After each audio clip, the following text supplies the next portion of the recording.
వివిధ శాఖల్లో పనిచేస్తున్న అవుట్ సోర్సింగ్ ఉద్యోగులను తొలగించాలా కొనసాగించాలా అనే సందిగ్ధంలో తెలంగాణ ప్రభుత్వం ఉంది.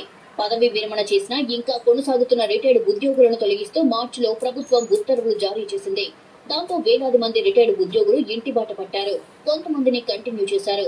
ఇదిలా ఉంటే అవుట్ సోర్సింగ్ ఉద్యోగుల విషయంలో మాత్రం ఇప్పటి వరకు ఎలాంటి స్పష్టత ఇవ్వలేదు. రాష్ట్ర వ్యాప్తంగా వేలాది మంది వివిధ శాఖల్లో ఏజెన్సీల ద్వారా ఉద్యోగాలు చేస్తున్నారు. ఆయా ఏజెన్సీలకు ప్రభుత్వం నిధులు విడుదల చేస్తుంది. కానీ ఇటీవల ఉద్యోగులకు సకాలంలో జీతాలు రావడం లేదు.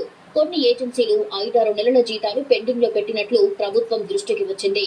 దీనిపై 3 అధికారులతో కమిటీని నియమించింది సర్కార్.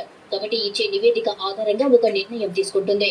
అవుట్ సోర్సింగ్ ఉద్యోగుల కోసం ప్రత్యేక కార్పొరేషన్ ఏర్పాటు చేసేందుకు ప్రభుత్వం ప్లాన్ చేస్తోందని సమాచారం.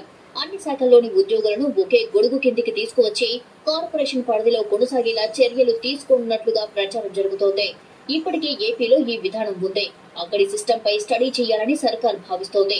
ఒకవేళ ఉద్యోగులకు కార్పొరేషన్ ఏర్పాటు చేస్తే అన్ని శాఖల్లోని ఎంప్లాయీస్ అంతా ఒకే కార్పొరేషన్ ఉద్యోగుల్లా పనిచేయాల్సి ఉంటుంది.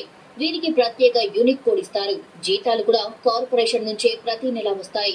కొత్త నియామకాల్లో ఎస్సీ, ఎస్టీ, బీసీ ఉద్యోగులకు రిజర్వేషన్ వర్తించేలా చొరవ చూపుతారు.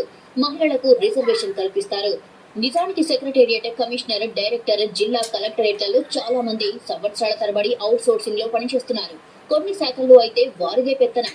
చాలా ఫైల్స్ మూమెంట్ వారి కన్సర్న్లోనే జరుగుతుందని టాక్. రహస్యంగా ఉండాల్సిన ప్రభుత్వ సమాచారం బయటికి వెళ్తోందని మంత్రుల దృష్టికి వచ్చింది.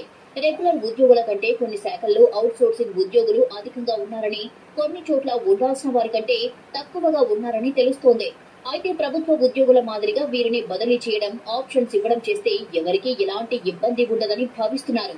ఇష్టం ఉన్న వాళ్లు ఉద్యోగాల్లో కొనసాగుతారు. ఇష్టం లేని వాళ్లు వెళ్లిపోతారని, వారి స్థానంలో నిరుద్యోగులకు అవకాశం ఇవ్వొచ్చని ప్రభుత్వం లెక్కలేసుకుంటుంది.